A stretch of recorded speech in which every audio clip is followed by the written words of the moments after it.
our feelings, our emotions, our prayers, our beliefs in our bodies have no effect on the world beyond our bodies. You believe that? You believe that?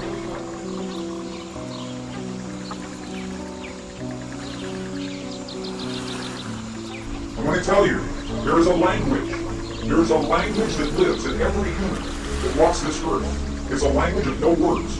It's the language of human emotion. That feeling is something that does not happen in your mind. It happens in your heart.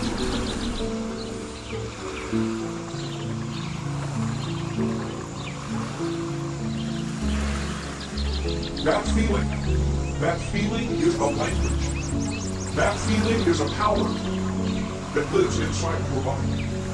Today, modern science is beginning to understand that feeling that happens inside of our bodies has a direct effect on the stuff our world is made of, on the atoms and the molecules of our physical world.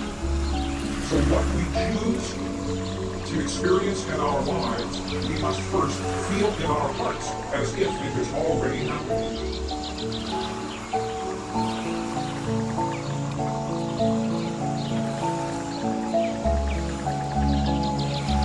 Question, how much power do we really have to change our world, to change our lives, to change our bodies? How much power do you believe we really have? The question that we're really asking is, who are we? Who are we?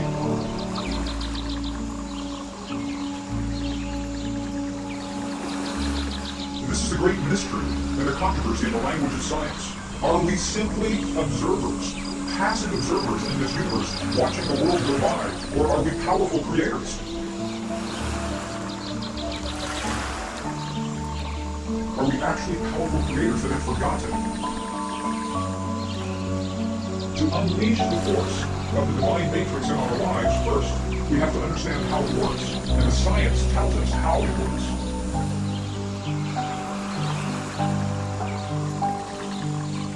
Secondly, we must speak the language that the divine matrix recognizes.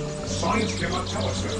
That comes from our past, from our culture, from our history, from those who have wanted to use this language for thousands of years.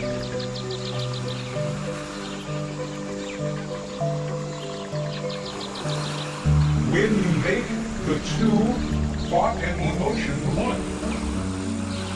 Thought and emotion. It's saying when you make your thought and your emotion one, look at what happens. You will say to the mountain, mountain, move away, and the mountain will move away. When you can marry your thought and your emotion into one single potent force, that is when you have the power to speak to the world.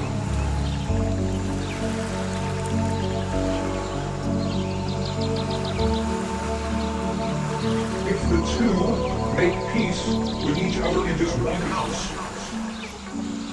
what's he talking about? Precisely you. You are the house. You are the temple. If the two make peace with each other in this house, if thought and emotion become one, if they make peace with each other in this house, look what happens. They will say to the mountain, move away, and it will move away. He's telling us again in a completely different verse how powerful it is to marry thought and emotion. But they still haven't told us how. How do you do this? That's the next piece. Ask and you shall receive.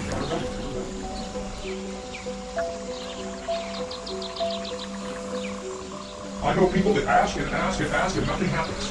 The asking is not done. Please, please, bring this to my world. That's not asking.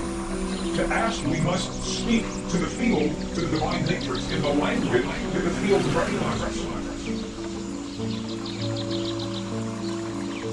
In a language that's meaningful, the field doesn't recognize our voice, it recognizes the power of our heart. We have a field that creates electrical waves, magnetic waves. That's the language the field recognizes. So when you create the feeling in your heart as if your prayer is already answered, that creates the electrical and the magnetic waves that bring that answer to you. You're as soon as visible. Ask and you shall receive.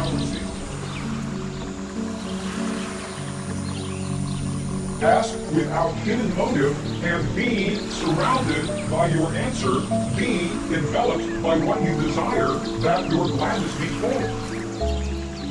It's not saying to speak a word, it's saying to be surrounded, to feel as if. If you are surrounded, you are feeling as if your answer has already happened. Be enveloped. If you want perfect relationship in your life. You want the healing in the body of your loved ones. Feel the feeling of what it is like as if that has already happened. Be enveloped by what you desire, because that is when your thought and your emotion become one. You think the thought of the healing in your loved ones, and you feel the love of that thought. They become one, and that is the language this field recognizes. Does that make sense? Are you okay with that? Ask without hidden motive. What does that mean? Hidden motive. Ask without judgment. This is precisely what the Buddhists are telling us. Ask without the judgment of the right or the wrong or the good or the bad. Ask without the ego. Ask from the heart. Now, if that sounds too religious, because it's from the Bible, the philosopher Neville, early in the 20th century, his book, The Power of Words, look at what he says. It's the same thing. Neville says, you must make your future dream a present fact now by assuming the feeling of your wish fulfilled.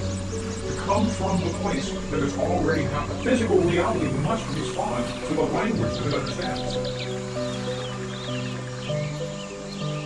So in the Buddhist traditions, they are telling us the quality of the feeling.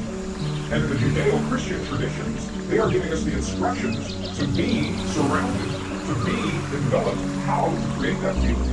And when you put those all together, it's something that happens in our hearts, not in our minds. Feeling as if prayer is already answered, with no judgment and no ego, and feeling from the result.